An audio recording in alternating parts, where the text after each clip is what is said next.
Hello everyone.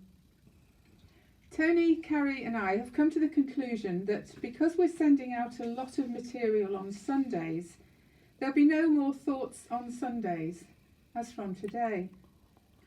Holy Communion with a sermon will continue, as will the material for Sunday school aged children, and of course Monday to Saturday thoughts and night prayer will remain as a constant. It's because of this change that my thought for today concerns something of note tomorrow, the founding of the National Health Service in 1948.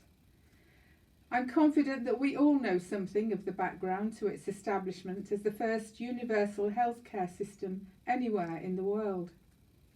Over the last few months, we've become more aware than perhaps ever before of the immeasurable value of the National Health Service to our nation, provided by those who deliver its services.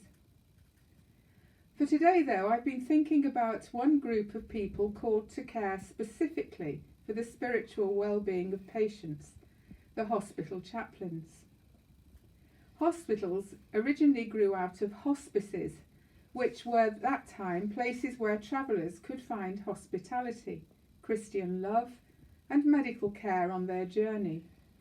So it's appropriate that hospitals have their own chaplains who can continue within that tradition of offering care and support.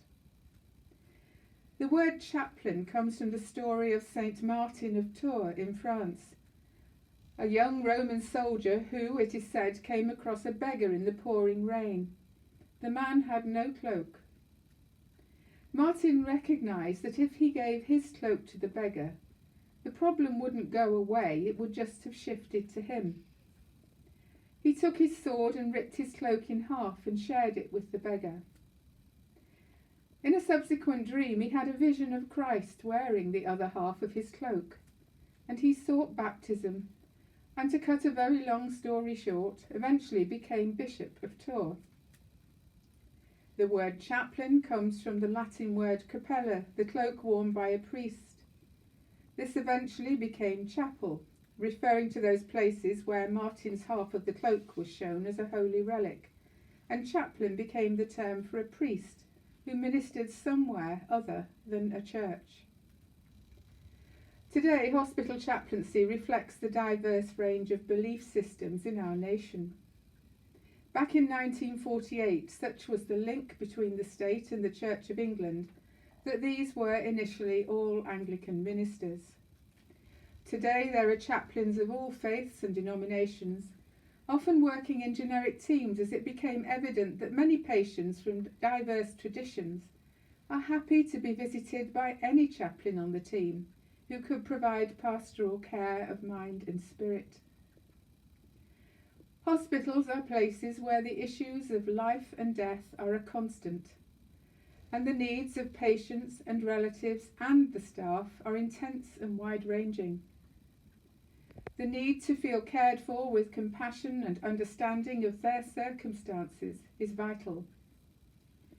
This holistic care is concerned with the whole person and includes not only a person's physical health, but also their social, emotional and spiritual health and well-being. In the same way, Jesus saw healing as something much wider than restoring sight to the blind, enabling the deaf to hear, allowing a crippled man to take up his bed and walk. All of these healings were spiritual as well as physical, and enabled the healed person to be restored to society. Chaplaincy during the past few months has been difficult. Chaplains have access to the dying, but are required, understandably, to be in full PPE. Archbishop Justin has been visiting extremely ill COVID patients in St Thomas's Hospital in a chaplaincy role. Dressed fully in PPE, it's enabled him to do this anonymously until a few days ago. For many chaplains, though, being unable to fully function at this time of great need has proved difficult.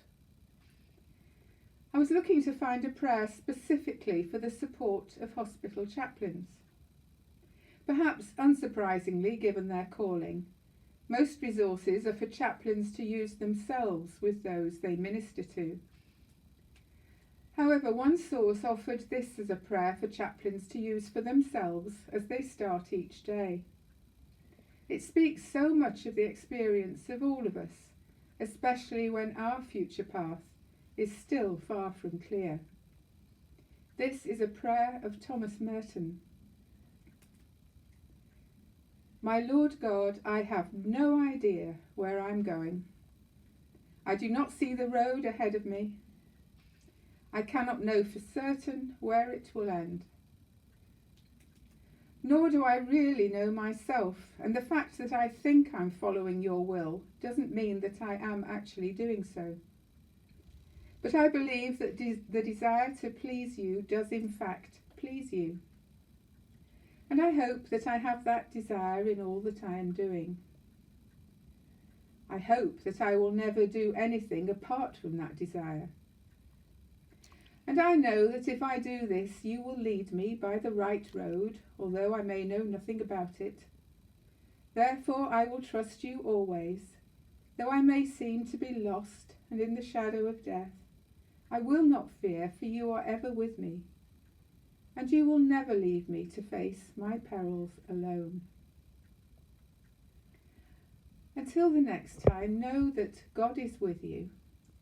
Goodbye for now. Goodbye.